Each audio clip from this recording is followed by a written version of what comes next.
In the previous video, we gave a mathematical definition of the cost function. In this video, let's look at some examples to get better intuition about what the cost function is doing and why we want to use it. To recap, here's what we had last time. We want to fit a straight line to our data, so we had this form as a hypothesis with these parameters theta 0 and theta 1, and with different choices of the parameters, we end up with different straight line fits to the data, h of x like so. And there's a cost function, and that was our optimization objective. For this video, in order to better visualize the cost function j, I'm going to work with a simplified hypothesis function, like that shown on the right. So I'm going to use a simplified hypothesis, which is just theta 1 times x. You can, if you want, think of this as setting the parameter theta 0 equal to 0. So I have only one parameter, theta 1, and my cost function is similar to before, except that now h of x, that is now equal to just theta 1 times x.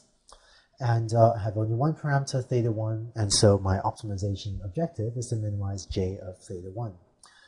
In pictures, what this means is that if theta 0 equals 0, that corresponds to choosing only hypothesis functions that pass through the origin, that pass through the point 0, 0 over there. Using the simplified definition of a hypothesis and cost function, let's try to understand the cost function concept better.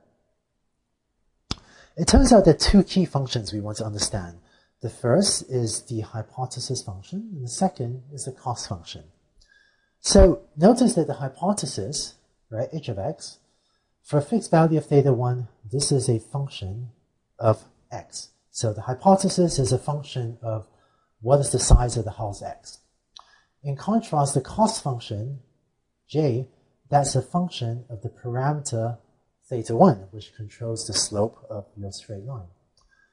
Let's plot these functions and try to understand them both better.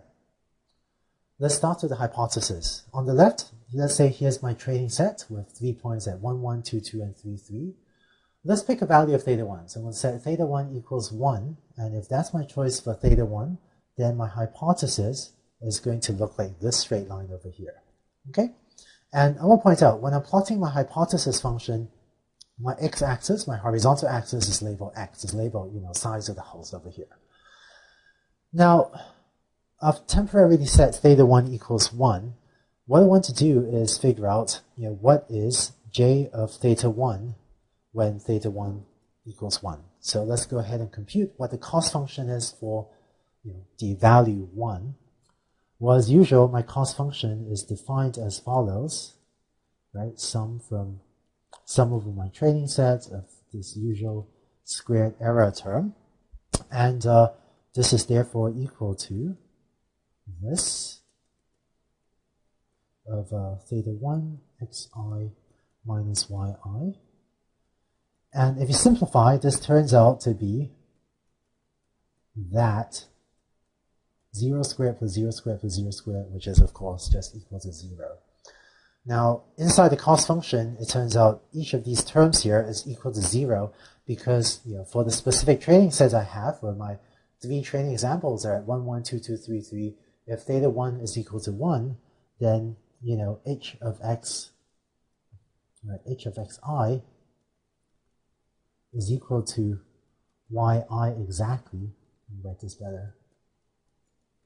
Right? And so h of x minus y, each of these terms is equal to 0, which is why I find that j of 1 is equal to 0. So we now know that j of 1 is equal to 0. Let's plot that. What I'm going to do on the right is plot my cost function j.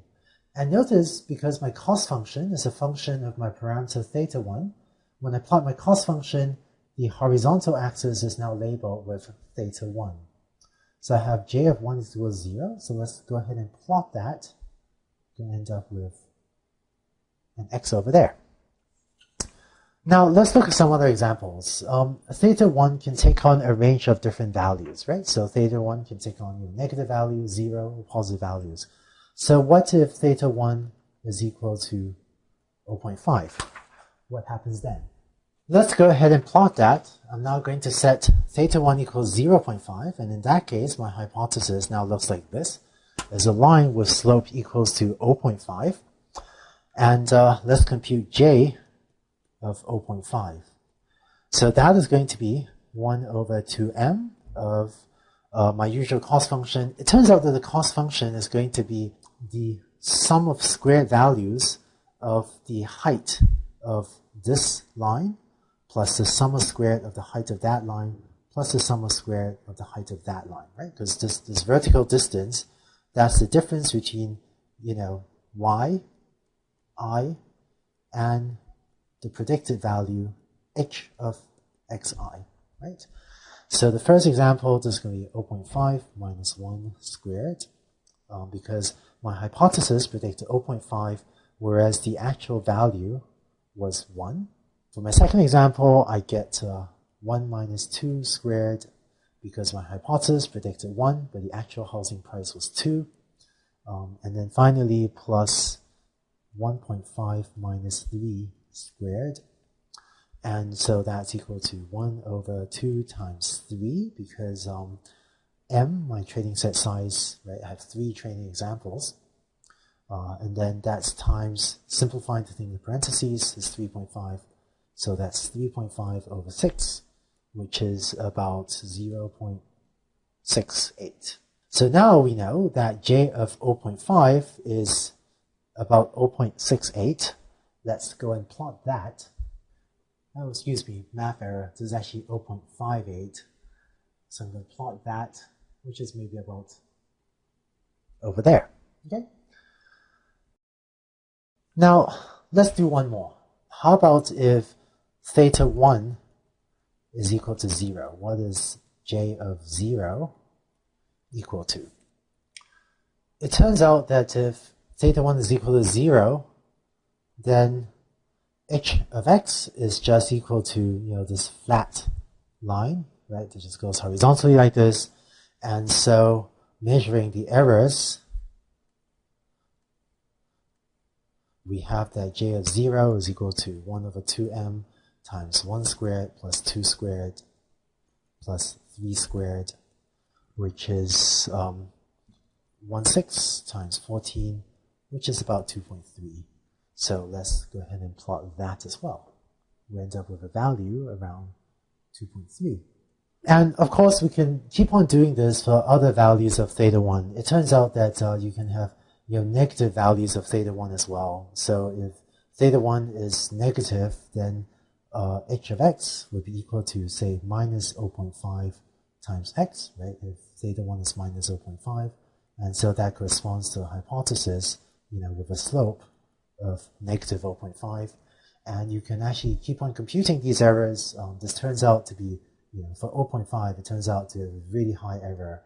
It works out to be something like 5.25 and so on. And for different values of theta 1, you can compute these things, right? And it turns out that you compute a range of values, you get something like that. And by computing the range of values, you can actually slowly trace out what this function, j of theta, looks like. And that's what j of theta is. To recap, for each value of theta 1, right, each value of theta 1 corresponds to a different hypothesis or to a different straight line fit on the left.